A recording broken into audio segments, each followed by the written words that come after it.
আমি ৩৯ দিন জেলে ছিলাম। আমি মোহাম্মদ আনোয়ার হোসেন, শাহালি থানা অন্তর্গত ৮ নং ওয়ার্ড বিএনপি দপ্তর সম্পাদক। বিগত স্বৈরাচার আওয়ামী লীগের আমলে আমি একটা ব্যবসা করতাম।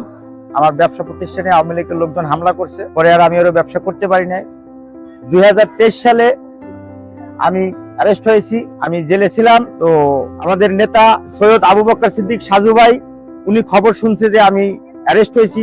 তো আমার জেলে উনি আমার উকিল পাঠিয়েছে, উনি আমার মামলা চালিয়েছে, আমার জেলখানার পিসি খরচ দিয়েছে, প্লাস আমার পারিবারিক যে একটা খরচ, আমার আর্থিক সংকটে পড়েছি, তা উনি ওনার লোকজন দিয়া উনি আমার পরিবারের খরচটা বহন করছে, বাচ্চা কাচ্চার খরচ বহন করছে।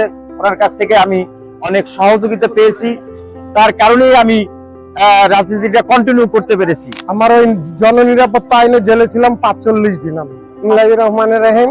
আমার নাম মোহাম্মদ ফারুক। আমি বক্সনগর ইউনিটের সাধারণ একটা কর্মী। আমি জননিরাপত্তা আইনে মিরপুর ১ নম্বর বাস স্ট্যান্ড, আমি শাহালি থানা আমাকে অ্যারেস্ট দেওয়া হয় আওয়ামী লীগ ফেসিস সরকারের আমলে। পরে এরা শাহালিতে নিয়ে আমাকে মিরপুর মডেল থানায় আমাকে প্রেরণ করে।